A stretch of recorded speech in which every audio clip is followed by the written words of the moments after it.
ഇന്ന് കേരളം നേരിടുന്ന ഏറ്റവും വലിയ പ്രശ്നം അത് തന്നെയാണ്. ഒരു സംരംഭക പ്രശ്നം ഉണ്ടാകുമ്പോൾ അവനെ എല്ലാ രീതിയിലും തകർക്കാൻ വേണ്ടി നോക്കുന്നുണ്ട്. എന്നാൽ അവൻ്റെ പ്രശ്നം എന്ത്, അതൊന്ന് ചർച്ച ചെയ്യുവാനായിട്ട് സംവിധാനങ്ങൾ ഏറെയുണ്ട്. വ്യാപാര വ്യവസായി അങ്ങനെ പല സംഘടനകളുണ്ട്. പക്ഷേ ഇതൊന്നൊരു അവർക്ക് നമ്മുടെ മുമ്പിൽ പ്രശ്നങ്ങൾ എത്തിക്കാനോ ചർച്ച ചെയ്യാൻ ഇവരാരും റെഡിയാവുന്നില്ല.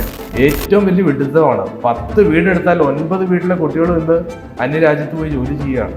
ഏത് കൺട്രിയിലായാലും മലയാളികളുണ്ട്. അവരവരുടെ കഴിവ് തെളിയിക്കാൻ എന്തുകൊണ്ട് അന്യ രാജ്യങ്ങൾ നോക്കുന്നു? നമ്മുടെ സംസ്ഥാനത്തല്ല, നമ്മുടെ രാജ്യത്ത് എന്തുകൊണ്ട് പറ്റുന്നില്ല? അപ്പം ഇതെല്ലാം നമ്മുടെ പരാജയമാണ്. തൊഴിലവസരങ്ങൾ വളരെ കുറഞ്ഞു എന്ന് പറയുമ്പോൾ ഇതുപോലെയുള്ള ബിസിനസ്സുകാരെ മാറ്റി നിർത്തുന്നതാണ് ഇതിനുള്ള കാരണം എന്ന് നമ്മളാരും ചിന്തിക്കുന്നത്. അല്ല, നമ്മളൊരു വ്യക്തികളെ രാഷ്ട്രീയ പാർട്ടികൾ നേരെയാക്കിയതിന് ശേഷം നമ്മുടെ സംരംഭം അല്ലെങ്കിൽ നമ്മുടെ ജീവിതം തുടങ്ങാൻ വയ്ക്കുന്നതാണ് ഏറ്റവും വലിയൊരു മണ്ടത്തരം.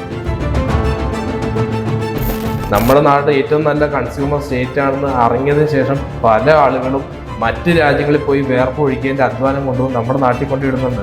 അവരുടെയൊക്കെ എന്താ അവരുടെ അവസ്ഥകൾ? പലരും റോട്ടിൽ കിടക്കുന്നു. കോടികളും മുടക്കുന്ന റോട്ടിൽ വന്ന് കിടക്കുന്നത്. ഇന്നത്തെ കാലത്ത് ഒരു ചിട്ടി കമ്പനിയിൽ എന്തെങ്കിലും 2 പേയ്മെൻറ്റ് കൊടുത്തില്ലെങ്കിൽ ആദ്യം ഓണറെ പിടിച്ചിട്ട് ജയിലിലിടും. പിന്നെ അവന് കിട്ടാനുള്ള പൈസകളൊന്നും ജീവിതത്തിൽ കിട്ടത്തില്ല. പിന്നെ അവനവിടുന്ന് പൈസ എടുത്ത് കൊടുക്കുന്നു.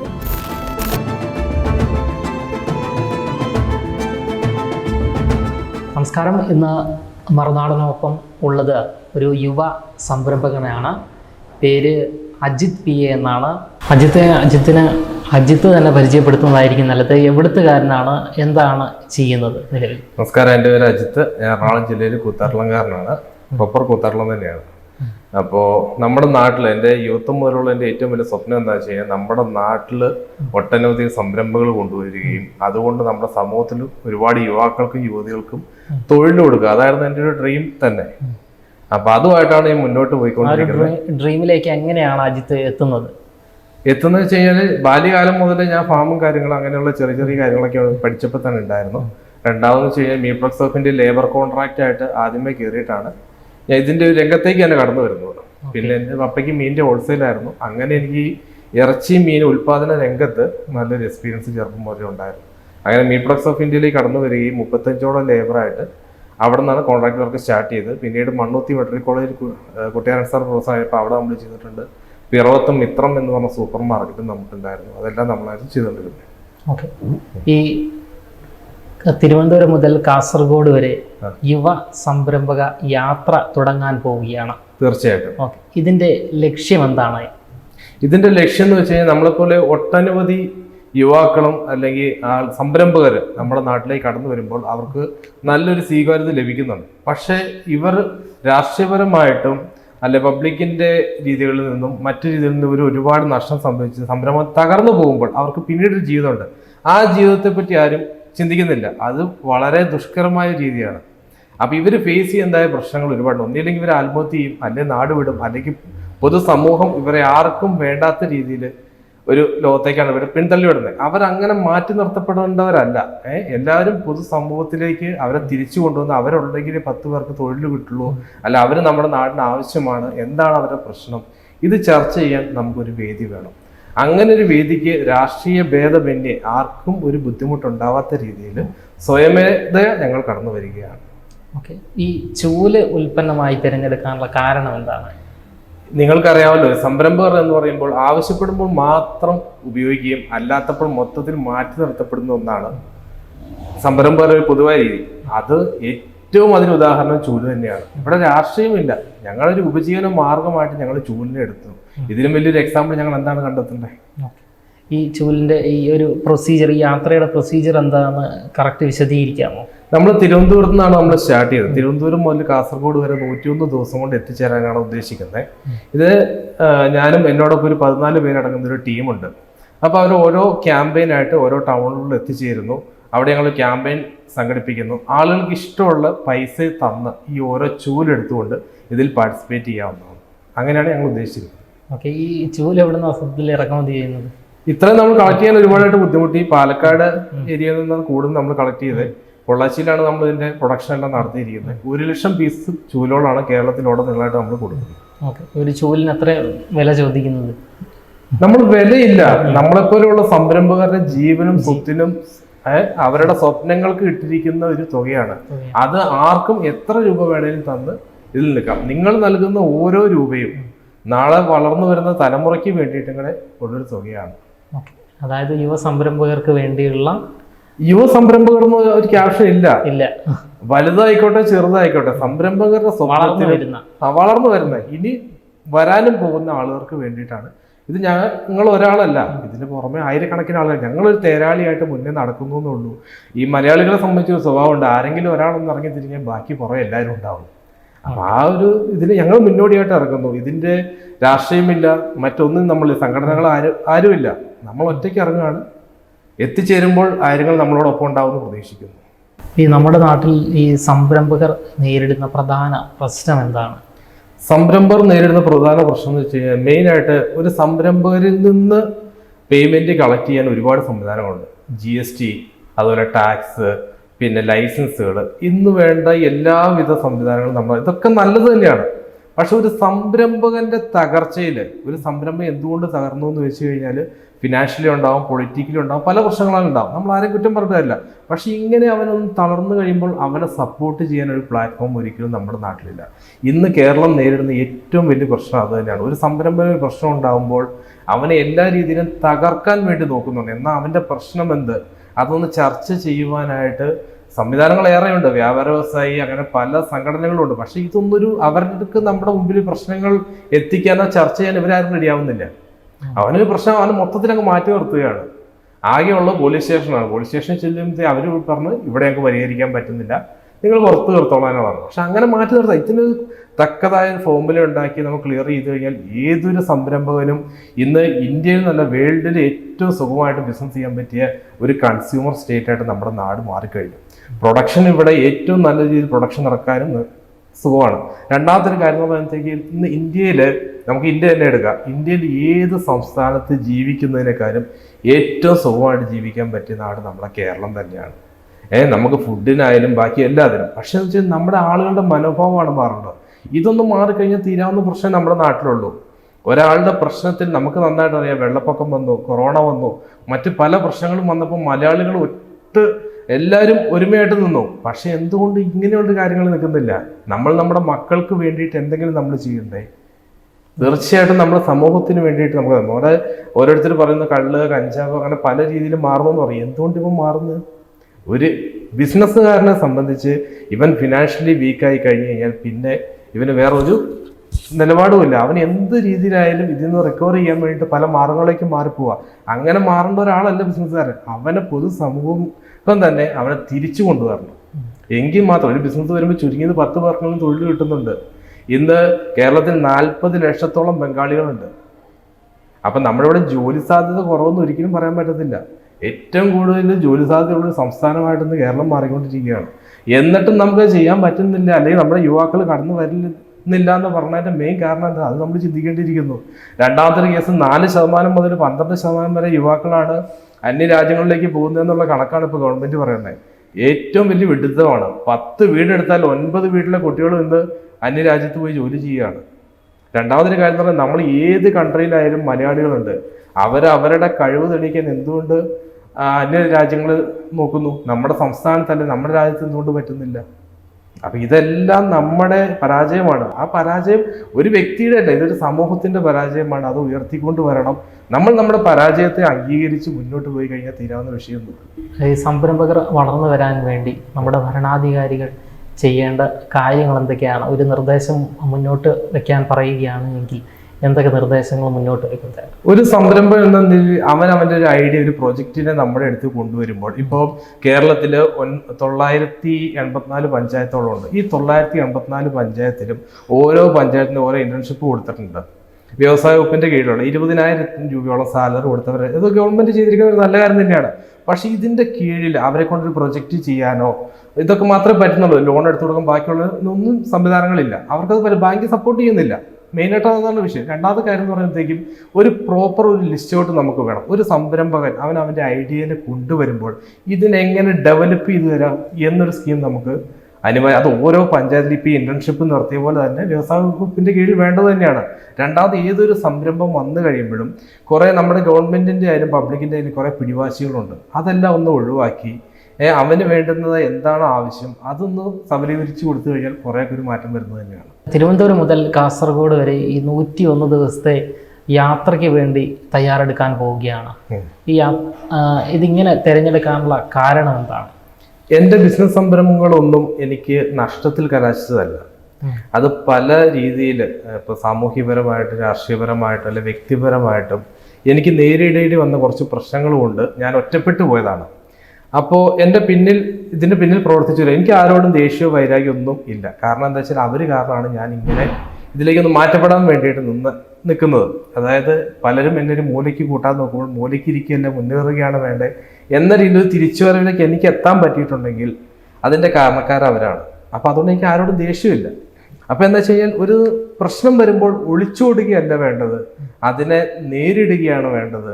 അത് സമൂഹത്തിന് നന്മയ്ക്ക് വേണ്ടിയിട്ടാണ്, അവരോടൊപ്പം നിൽക്കാൻ വേണ്ടിയിട്ടാണ് എന്നൊരു ചിന്താഗതിയിലൂടെയാണ് ഞാൻ ഇങ്ങനൊരു ടാസ്ക് ഞാൻ എടുത്തിട്ടുള്ളത്. ഈ സംരംഭ യാത്ര നടത്തുമ്പോൾ ഇതിന് സപ്പോർട്ടുമായിട്ട് എത്ര പേരുണ്ട് താങ്കളുടെ പിന്നിൽ? ഇത് ശരിക്കും പറഞ്ഞു കഴിഞ്ഞാൽ ഞാനൊരു വ്യക്തിയെ, സമൂഹത്തെ ആരും എൻ്റെ ഒപ്പം ഉണ്ടാവുന്ന പുറത്ത് തുടങ്ങിയതല്ല. എൻ്റെ നിലനിൽപ്പിന് വേണ്ടി, അതായത് എന്നെ ഈ നാട്ടിൽ നിന്നും മാറ്റി നിർത്തപ്പെടാൻ ആഗ്രഹിക്കുന്ന കുറച്ച് വ്യക്തികൾക്ക് ഞാൻ ഈ നാട്ടിൽ നിന്നും മാറ്റി നിർത്തപ്പെടുകയല്ല, നാട്ടിലേക്ക് കൂടുതൽ ഇറങ്ങി വരികയാണ്, അല്ല എൻ്റെ സംരംഭമായിട്ട് വീണ്ടും മുന്നോട്ട് വരികയാണ് എന്നെനിക്ക് തെളിയിക്കുക എന്നൊരു വാശിയായിരുന്നു എനിക്ക് ആദ്യമേ മുന്നിലുണ്ടായിരുന്നത്. അപ്പം അങ്ങനെ നിന്നപ്പോഴാണ് ഞാൻ ഈ ഒരു പ്രൊജക്റ്റായിട്ട് ആദ്യം ഞാൻ ചർച്ച ചെയ്തത് ഹ്യൂമൻ റൈറ്റ്സിൻ്റെ intelligence vigilance forum Shrimati Asha തൃപ്പൂണിത്തറയായിട്ടാണ് ഞാൻ ആദ്യം പേഴ്സണലി ഇങ്ങനെയുള്ള കാര്യങ്ങൾ ഷെയർ ചെയ്തത്. അവർ നമ്മളോട് സപ്പോർട്ട് ചെയ്യുകയും പിന്നീട് ജാതി മത ഭേദമന്യേ ഞാൻ ആരോടൊക്കെ സംസാരിച്ചിട്ടുണ്ടോ, രാഷ്ട്രീയക്കാര്, ഞാൻ ഏറ്റവും കൂടുതൽ ഈ ചൂല് കൊണ്ടുവന്നപ്പോൾ ഇത് ആം ആദ്മി പാർട്ടിയുടെ ആണോ എന്ന് ചോദിച്ചിട്ട് ഇതാണ് എല്ലാവരും എന്നോട് മുന്നോട്ട് വെച്ചത്. അപ്പം ഞാനിങ്ങനെ ക്യാപ്ഷൻ പറഞ്ഞു കഴിയുമ്പോഴത്തേക്കും എല്ലാവരും എന്നോട് തീർത്തും സപ്പോർട്ടായിട്ടാണ് ഇതുവരെ നിന്നിട്ടുള്ളത്. ഇപ്പോഴും അവരെല്ലാവരും നമ്മൾ നല്ല സപ്പോർട്ടായിട്ട് നിൽക്കുന്നുണ്ട്. ഓക്കെ, ഈ വീട്ടുകാരുടെ പ്രതികരണം എന്തായിരുന്നു? ഈ ഒരു യാത്ര തുടങ്ങാൻ പോവുകയാണ് 101 ദിവസം, അതും ചൂല് ഉൽപ്പന്നമാക്കി. അല്ല, എൻ്റെ ബാല്യകാലം മുതൽ എടുക്കുകയാണെങ്കിൽ ഒരു 19-20 വയസ്സിനുള്ള ഈ പ്രസ്ഥാനങ്ങളെല്ലാം ഞാൻ എൻ്റെ നാട്ടിൽ കൊണ്ടുവന്നതാണ്. അന്നൊക്കെ എൻ്റെ അമ്മ ഇപ്പോഴും പറഞ്ഞു ഞാൻ കേട്ടിട്ടുണ്ട്, എൻ്റെ നാട്ടിലൂടെ നടന്നു കഴിയുമ്പോൾ എൻ്റെ വീട്ടുകാർക്ക് പോലും ആ റെസ്പെക്റ്റ് കിട്ടിയിരുന്നു. അതേ സ്ഥാനത്ത് ഇന്ന് അവർക്ക് ഞാൻ എന്നുള്ള പേര് പറയാൻ പോലും ഇവിടെ മടിയാണ്. ആ ഒരു സാഹചര്യത്തിലാണ് അവർ എല്ലാവരും എത്തിച്ചേർന്നിട്ടുള്ളത്. അപ്പം അങ്ങനെയുള്ള ആ ഒരു രീതിയിൽ നിന്ന് അവരെ ഒന്ന് മാറ്റിയെടുക്കണം എന്നുള്ളത് എൻ്റെ ഏറ്റവും വലിയൊരു സ്വപ്നമാണ്. രണ്ടാമത്തെ കേസ്, ഇതിനു വേണ്ടി എൻ്റെ പേഴ്സണലി എന്നെ സഹായിച്ച ഒരുപാട് വ്യക്തികളുണ്ട്. അവരുടെ കുടുംബങ്ങളൊക്കെ ഇന്ന് ഞാൻ കാരണം കണ്ണീരിലാണ്. എനിക്ക് പേഴ്സണലി ഫിനാൻഷ്യലി തന്നവരുണ്ട്, അല്ലാതെ ഒക്കെ സപ്പോർട്ട് ചെയ്തിട്ടുണ്ട്. അതൊക്കെ ഒരുപാട് പ്രശ്നത്തിലാണ് നിൽക്കുന്നത്. അപ്പോൾ അവരെയൊക്കെ എനിക്ക് തിരിച്ചു കൊണ്ടുവരണം. അവർക്ക് എന്നിൽ നിന്ന് നഷ്ടപ്പെട്ടു പോയ വിശ്വാസം അതെനിക്ക് നേടിയെടുക്കുകയും ചെയ്യണം. അതാണ് എൻ്റെ മെയിനായിട്ടുള്ള ഉദ്ദേശം. ഓക്കെ, നമ്മുടെ നാട്ടിൽ ഈ വളർന്നു വരുന്ന സംരംഭകർ നേരിടുന്ന പ്രധാന പ്രശ്നം എന്താണ്? ഇതിൻ്റെ അത് പ്രോപ്പറായിട്ടും നമ്മൾ നാട്ടിൽ നിന്ന് കണ്ടുവരുന്നത് വെച്ച് കഴിഞ്ഞാൽ ഇതിനൊരു സിസ്റ്റം ഇല്ല. സിസ്റ്റം എന്ന് പറയാൻ കാരണം, നമ്മളൊരു 10 ലക്ഷം രൂപയുടെ പ്രൊജക്റ്റിനെ കൊണ്ടുവരികയാണെങ്കിൽ ചുരുങ്ങിയത് നമ്മളൊരു 15 ലക്ഷം രൂപയിൽ കയ്യിൽ കാണും. എന്നുവെച്ചാൽ എക്സ്പെൻസ് നമ്മുടെ നാട്ടിൽ പൊതുവേ കൂടുതൽ, ലേബർ ആയിക്കോട്ടെ, അതുകൊണ്ട് തന്നെ നമുക്ക് ലൈസൻസ് ആയിക്കോട്ടെ, അങ്ങനെ എല്ലാവിധ രീതിയിലുള്ള എക്സ്പെൻസ് നമ്മൾ കൂടുതലാണ്. അപ്പം നമ്മൾ ആദ്യമേ നമ്മൾ ഫിനാൻഷ്യലി സ്റ്റേബിൾ ആവണം. അതൊരു വ്യക്തിയെ കൊണ്ട് ഒരിക്കലും പറ്റത്തില്ല. സാധാരണ ഫിനാൻഷ്യലി സ്റ്റേബിൾ ആയിട്ടുള്ള വ്യക്തികളാരും തന്നെ ബിസിനസ്സിനകത്ത് വരുന്നില്ല. 100-ൽ 20% ഫിനാൻഷ്യലി സ്റ്റേബിൾ ആയിട്ടുള്ള ആളുകൾ ബിസിനസ്സിൻ്റെ അകത്തേക്ക് വരുന്നത്. ബാക്കിയുള്ള ആളുകളെല്ലാം നോർമൽ ആൾക്കാർ. അവരവരുടെ ഐഡിയയും അതോടൊപ്പം തന്നെ അവരുടെ ഡ്രീമിനെ എല്ലാം ഡെവലപ്പ് ചെയ്യാൻ വേണ്ടിയിട്ടാണ് അവർ നോക്കുന്നത്. രണ്ടാമത്തെ കേസ് എന്ന് വെച്ച് കഴിഞ്ഞാൽ, ഈ സാധാരണക്കാരൻ ബിസിനസ്സിൻ്റെ അകത്തേക്ക് വരുമ്പോഴത്തേക്കും അവന് ആവശ്യമായിട്ടുള്ള ഫിനാൻഷ്യൽ സപ്പോർട്ട് ബാങ്കിൻ്റെ ഭാഗത്ത് നിന്ന് കിട്ടുന്നില്ല. അത് മെയിൻ പ്രശ്നം. മുദ്രാ ലോൺ പോലെയുള്ള ലോണുകൾ ഇഷ്ടംപോലെ ഉണ്ടെങ്കിൽ പോലും ബാങ്കുകൾ ഇതിനെ സപ്പോർട്ട് ചെയ്യുന്നില്ല. പിന്നെ അവൻ എന്ത് ചെയ്യും? പ്രൈവറ്റ് വ്യക്തികളേക്കും. ഇന്ന് 1 ലക്ഷം രൂപയ്ക്ക് 10-20 രൂപ ഇൻട്രസ്റ്റ് ആണ്. ആ ഇൻട്രസ്റ്റിന് എടുത്തു കഴിഞ്ഞാൽ എങ്ങനെ ആളുകൾ പിടിച്ചു നിൽക്കാനാണ്? അതിൽ കൂടുതൽ പ്രശ്നം വന്നു ചെയ്യാൻ ഒരു ബാങ്കിൽ നിന്ന് 10 ലക്ഷം രൂപ എടുത്തു കഴിഞ്ഞാൽ മാക്സിമം 10,000 രൂപ അല്ലെങ്കിൽ 15,000 രൂപ വിത്ത് ഇൻട്രസ്റ്റും അവരുടെ പേയ്മെൻറ്റും കൂടി വരുന്നുള്ളൂ. ഒരു പ്രൈവറ്റ് വ്യക്തികളുടെ കയ്യിൽ നിന്ന് 1 ലക്ഷം രൂപ എടുത്തു കഴിഞ്ഞാൽ അവന് മാസം 30,000 രൂപ അടവ് വരുന്നുണ്ട്. 15,000 രൂപ അതിൻ്റെ അകത്തേക്ക് പലിശയിലേക്കാണ് വരുന്നത്. അതേസമയം ബാങ്കിങ് സെക്ടറുകൾ ഡെയിലി കളക്ഷൻ പോലുള്ള സ്കീമുകൾ ഇറക്കി കഴിഞ്ഞാൽ ഏറ്റവും കൂടുതൽ അനിവാര്യമായിട്ട് ബിസിനസ്സുകാരെ അത് സഹായിക്കാനായിട്ട് പറ്റും. ഈ ചൂലുകളുമായുള്ള യാത്ര എപ്പോഴാണ് തുടങ്ങാൻ പോകുന്നത്? 22-ാം തീയതി തിങ്കളാഴ്ച സ്റ്റാർട്ട് ചെയ്യുന്നു. അത് എൻ്റെ ആഗ്രഹം, ഞാൻ ഉദ്ദേശിച്ചിരിക്കുന്നത് നമ്മുടെ കൊട്ടാരത്തിൽ നിന്ന് തന്നെ സ്റ്റാർട്ട് ചെയ്യാനാണ്. നടക്കുമെന്ന് എനിക്ക് അറിയത്തില്ല. തിരുവനന്തപുരം കൊട്ടാരത്തിൽ നിന്ന് സ്റ്റാർട്ട് ചെയ്യാൻ വേണ്ടി അവരായിട്ട് സംസാരിച്ചിട്ടുണ്ട്. പക്ഷേ എനിക്ക് ഇതുവരെ കണക്ഷനായിട്ട് കിട്ടിയിട്ടില്ല. ലക്ഷ്മിബായി തമ്പ്രാട്ടിയുടെ അടുത്ത് നിന്ന് തുടങ്ങണമെന്ന് മനസ്സുകൊണ്ട് ആഗ്രഹിക്കുന്നു. ബാക്കി ദൈവത്തിൻ്റെ നിശ്ചയം പോലെ ഇരിക്കും. ഓക്കെ, ഈ ജനങ്ങളോട് ഇനി എന്താണ് പറയാനുള്ളത്? ഒരു യുവ സംരംഭകൻ എന്നുള്ള നിലയിൽ യാത്ര തുടങ്ങാൻ പോവുകയാണ്, ഈ ഒരു സാഹചര്യത്തിൽ എന്താണ് പറയാനുള്ളത്? ജനങ്ങളോടെന്ന് പറയുമ്പോഴത്തേക്കും എന്തൊരു പ്രസ്ഥാനം ആയിക്കോട്ടെ നമ്മുടെ നാട്ടിൽ വന്നു കഴിയുമ്പോൾ അവനെ കൂടുതൽ ചേർത്ത് പിടിക്കുകയാണ് നമ്മൾ വേണ്ടത്. അവൻ ഒരാളുടെ ഒരു തൊഴിലായിട്ട് വന്നു കഴിയുമ്പോൾ 10 പേർക്ക് തൊഴിലവസരങ്ങൾ കിട്ടുകയാണ്. ഇനി ഈവൻ ചെറിയൊരു പ്രശ്നങ്ങൾ വന്നാൽ പോലും ആ പ്രശ്നം പരിഹരിക്കാനുള്ള പ്ലാറ്റ്ഫോം ഉണ്ടാക്കി കൊടുക്കുക. ഒരു വ്യക്തി ആണ് ഇതിനു വേണ്ടി ഇറങ്ങുന്നത്. അപ്പോൾ ആ ഒരു സമൂഹം കൂടെ അവൻ്റെ കൂടെ നിന്ന് കഴിഞ്ഞാൽ അവന് കൂടുതൽ ഹെൽപ്ഫുൾ ആവുകയും ചെയ്യും, അവൻ ഉന്നതിയിലേക്ക് എത്താനും പറ്റും. ഇതൊരു സമൂഹത്തിനും കൂടെ വേണ്ടിയിട്ടുള്ളതാണ്. ഒരു ബിസിനസ്സുകാരൻ എപ്പോഴും അവൻ്റെ കുടുംബത്തിന് വേണ്ടി മാത്രമല്ല ബിസിനസ് ചെയ്യുന്നത്, അത് പബ്ലിക്കിന് വേണ്ടിയിട്ടും സമൂഹത്തിന് വേണ്ടിയിട്ടും കൂടെയാണ്. അപ്പോൾ ആ ഒരു ചിന്താഗതി എപ്പോഴും നമ്മുടെ ജനങ്ങളിലുള്ളത് എപ്പോഴും നന്നായിരിക്കും. ഇന്ന് ഏറ്റവും കൂടുതൽ കൺസ്യൂമർ സ്റ്റേറ്റായിട്ട് നമ്മുടെ കേരളം മാറിക്കൊണ്ടിരിക്കുകയാണ്. തൊഴിലവസരങ്ങൾ വളരെ കുറഞ്ഞു എന്ന് പറയുമ്പോഴും ഇതുപോലെയുള്ള ബിസിനസ്സുകാരെ മാറ്റി നിർത്തുന്നതാണ് ഇതിനുള്ള കാരണം എന്ന് നമ്മളാരും ചിന്തിക്കുന്നില്ല. അപ്പോൾ ആ ഒരു ചിന്താഗതി മാറ്റുകയും മുന്നോട്ട് വരികയും ഉള്ള പ്രസ്ഥാനങ്ങളെ കൂടുതൽ വിജയത്തിലേക്ക് എത്തിക്കുകയും ചെയ്യാൻ നമ്മൾ ഓരോ ആളുകളും, ഇതൊരു സമൂഹമോ അല്ലെങ്കിൽ രാഷ്ട്രീയമോ അല്ല, ഓരോ വ്യക്തികളിൽ നിന്നും തുടങ്ങേണ്ടതാണ്. പക്ഷെ നമ്മൾ ഒരുപാട് പിന്നോട്ട് പോയി കഴിഞ്ഞു. എത്രയും വേഗം ഇതിനൊരു മാറ്റം അനിവാര്യം തന്നെയാണ്. ഈ വ്യവസായികളെ പ്രോത്സാഹിപ്പിക്കാത്ത ഒരു രാഷ്ട്രീയ വ്യവസ്ഥയാണ് നമ്മുടെ സമൂഹത്തിൽ നിലനിൽക്കുന്നത് എന്നുള്ള ഒരു ആരോപണം അല്ലെങ്കിൽ അങ്ങനെ ഒരു ഈണം നമ്മുടെ സമൂഹത്തിലുണ്ട്. തീർച്ചയായിട്ടും. അപ്പോൾ ഈ ഒരു സാഹചര്യത്തിൽ തന്നെയാണ് താങ്കൾ യുവസംരംഭക യാത്രയും തുടങ്ങുന്നത്. തീർച്ചയായിട്ടും. അപ്പോൾ ഈ വളർന്നു വരുന്ന യുവാക്കളോട് അല്ലെങ്കിൽ പുതിയ സംരംഭങ്ങൾ തുടങ്ങാൻ പോകുന്നവരോട് എന്താണ് പറയാനുള്ളത്? അല്ല, നമ്മളൊരു വ്യക്തികളെ രാഷ്ട്രീയ പാർട്ടികൾ നേരെയാക്കിയതിന് ശേഷം നമ്മുടെ സംരംഭം അല്ലെങ്കിൽ നമ്മുടെ ജീവിതം തുടങ്ങാൻ വയ്ക്കുന്നതാണ് ഏറ്റവും വലിയൊരു മണ്ടത്തരം. പക്ഷെ നമുക്കറിയാം, ഓരോ രാഷ്ട്രീയ പാർട്ടികൾ വരുമ്പോൾ അവരുടേതായ കഴിവുകൾ അവർ തെളിയിക്കുന്നുണ്ട്. ഏത് രാഷ്ട്രീയ പാർട്ടികളും അത് നമുക്ക് നന്മയാണോ തിന്മയാണോ വരുന്നത് എന്നറിഞ്ഞ് നമ്മൾ നമ്മുടെ വഴിക്ക് നീങ്ങിയില്ലെങ്കിൽ, അത് നേരായ മാർഗത്തിൽ നീങ്ങിയില്ലെങ്കിൽ അവരെ നന്നാക്കിയതിന് ശേഷം നമ്മൾ നന്നാക്കുന്ന ഓർത്ത് കഴിഞ്ഞാൽ അങ്ങനെ ഒരു സമൂഹം ഒരിക്കലും ഉണ്ടാകത്തില്ല. നമ്മൾ തിരഞ്ഞെടുക്കുന്ന വഴി സമൂഹത്തിനും വ്യക്തിത്വത്തിനും നമുക്കും അനിവാര്യമാണെന്ന് മാത്രം ചിന്തിച്ചു പോയിട്ടേ കാര്യമുള്ളൂ. അല്ലാതെ നമ്മൾ ഒരു വ്യക്തി മാറാതെ ഒരു ബിസിനസ്സിലേക്ക് ഇറങ്ങുന്ന ഒരു വ്യക്തി അവൻ സമൂഹത്തെ മുഴുവൻ നന്നാക്കിയതിന് ശേഷം അവൻ നന്നാവാം അല്ലെങ്കിൽ അവൻ ഇറങ്ങുള്ളൂ എന്ന് വിചാരിച്ചു കഴിഞ്ഞാൽ ഒരിക്കലും നടക്കത്തില്ല. ഒരു ആയുസ് എന്ന് പറഞ്ഞാൽ ഏകദേശം 80 വർഷമാണ്. ഈ 80 വർഷത്തിൻ്റെ അത് 20 വർഷം അവൻ നല്ല രീതിയിൽ ജീവിക്കുന്നുള്ളൂ. ഈ 20 വർഷം കൊണ്ട് മാറ്റിയെടുക്കാൻ ഒരിക്കലും നടക്കില്ല. ഈ സമൂഹത്തെ മാറ്റിയെടുക്കാൻ നടക്കത്തില്ല. അപ്പം അതുകൊണ്ട് അവൻ എന്താണോ ആഗ്രഹിക്കുന്നത് അത് നല്ല വഴിക്കും സമൂഹത്തിനും അവൻ്റെ കുടുംബത്തിനും അനിവാര്യമായ രീതിയിലുള്ള ചിന്താഗതിയായിട്ട് മുന്നോട്ട് പോകാനേ നടക്കത്തുള്ളൂ. ഈ സംരംഭങ്ങൾ തകരാൻ ഈ അധികാരവർഗങ്ങൾ എത്രമാത്രം സ്വാധീനം അല്ലെങ്കിൽ ഒരു പങ്ക് ചെലുത്തുന്നുണ്ട്? ഇതിൻ്റെ അകത്ത് ഞാനൊരു രാഷ്ട്രീയം കൊണ്ടുവരാനായിട്ട് ഒരിക്കലും ആഗ്രഹിക്കുന്നില്ല. കാരണം രാഷ്ട്രീയം വെച്ച് ഒരുപാട് ഞാൻ ബുദ്ധിമുട്ടിയ ഒരാൾ തന്നെയാണ് ഞാനും. അപ്പം അതിനകത്ത് രാഷ്ട്രീയം കൊണ്ടുവരാൻ ഞാൻ ഒരിക്കലും ആഗ്രഹിക്കുന്നില്ല. പക്ഷെ എന്നിരുന്നാൽ പോലും രാഷ്ട്രീയ പാർട്ടികളാട്ടെ, ഗവൺമെൻറ് പല ഡിപ്പാർട്ട്മെൻറ്റുകളാട്ടെ, ഇവരിൽ നിന്നൊന്നും നമുക്കൊരു സപ്പോർട്ടും ലഭിക്കുന്നില്ല. ഒരു ലൈസൻസിന് നമ്മൾ കയറി ഇറങ്ങാൻ തുടങ്ങിക്കഴിഞ്ഞ് കഴിഞ്ഞാൽ അതിനുവേണ്ടി മുടക്കുന്ന പൈസയും അല്ലെ പേപ്പറുകളും നോക്കിക്കഴിഞ്ഞാൽ ഒരാളും സംരംഭത്തിലേക്ക് ഇറങ്ങത്തില്ല. നമ്മൾ ചെയ്യേണ്ട വഴികൾ അത് നമ്മളാൽ മാക്സിമം നമുക്ക് ക്ലിയർ ആക്കുക, അതേ ചെയ്യാൻ പറ്റത്തുള്ളൂ. അല്ലാതെ ഇവരൊന്നും നേരെ അതിന് ശേഷം സംരംഭം കൊണ്ടുവരാം എന്ന് ഓർത്തു കഴിഞ്ഞാൽ ഒരിക്കലും നടക്കത്തില്ല. അതിന് പല ലക്ഷക്കണക്കിന് ഉദാഹരണം നമ്മുടെ നാട്ടിലുണ്ട്. നമ്മുടെ നാട് ഏറ്റവും നല്ല കൺസ്യൂമർ സ്റ്റേറ്റ് ആണെന്ന് അറിഞ്ഞതിന് ശേഷം പല ആളുകളും മറ്റ് രാജ്യങ്ങളിൽ പോയി വേർപ്പ് ഒഴിക്കേണ്ട അധ്വാനം കൊണ്ടുപോകും നമ്മുടെ നാട്ടിൽ കൊണ്ടിടുന്നുണ്ട്. അവരുടെയൊക്കെ അവരുടെ അവസ്ഥകൾ? പലരും റോട്ടിൽ കിടക്കുന്നു, കോടികളും മുടക്കിയവനാണ് റോട്ടിൽ വന്ന് കിടക്കുന്നത്. അവനവിടെ AC കാറിലും AC റൂമിലും ഇരുന്ന് ഉണ്ടാക്കിയ ക്യാഷ് കൊണ്ടുവന്ന് ഇവിടെ ഇട്ടതിന് ശേഷം ഇപ്പോൾ മറ്റുള്ളവരാളുടെ, അതായത് ഒരു ഇന്ന് നമ്മുടെ സമൂഹത്തിൽ നേരിടുന്ന ഏറ്റവും വലിയ വിഷയം ഒരു വ്യക്തി വിചാരിച്ചു കഴിഞ്ഞാൽ ഏതൊരു പ്രസ്ഥാനത്തെയും താഴെത്തിക്കാൻ പറ്റും. നമ്മുടെ നാട്ടിൽ ഏറ്റവും വലിയൊരു ഗതികേടാണത്. ഒരു വ്യക്തി വിചാരിച്ചാൽ മതി ഒരു സമൂഹത്തെ, ഒരു വ്യക്തിയെ, ഒരു രാഷ്ട്രീയ പാർട്ടിയെ പോലും നമുക്ക് താഴെ ഇറക്കാൻ പറ്റും. അതാണെന്ന് നമ്മുടെ നാട്ടിലെ ഏറ്റവും വലിയ, അത് മാറണം. ഒരു പ്രശ്നം വരുമ്പോൾ അത് പരിഹരിക്കാൻ നല്ലൊരു പ്ലാറ്റ്ഫോം കൊണ്ടുവരണം, അവിടെ അത് തീർക്കാൻ പറ്റണം.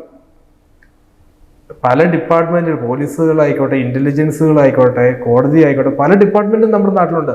അവിടെ തീർക്കാൻ പറ്റണം. ഇത് പബ്ലിക്കിനിടയിലേക്ക് ഇറങ്ങിച്ചെന്ന് അവനെ മാക്സിമം ഹരാസ് ചെയ്ത് അവനെ നാട് കടത്തിയിട്ട് എന്താണ് കാര്യം? ഒരു പ്രസ്ഥാനം പൂട്ടുവീഴാൻ പോകുന്നു. കുറേ ചാനലുകാരും അല്ലെ കുറേ വ്യക്തികളും വന്ന് രാഷ്ട്രീയ പാർട്ടികളും ജയ് വിളിച്ചിട്ട് എന്താണ് കാര്യം? കൊടുക്കാനുള്ളൊരു പൈസ കൊടുക്കാൻ പറ്റുമോ?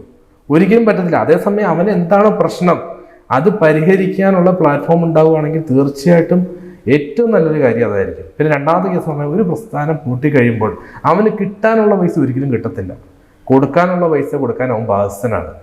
അപ്പോൾ അവനെ സംബന്ധിച്ച് പിന്നെ ഒന്നും ചെയ്യാൻ പറ്റാത്ത രീതിയിൽ അവൻ ലോക്കാവുകയാണ്. അത് വ്യക്തികൾ നോക്കത്തില്ല.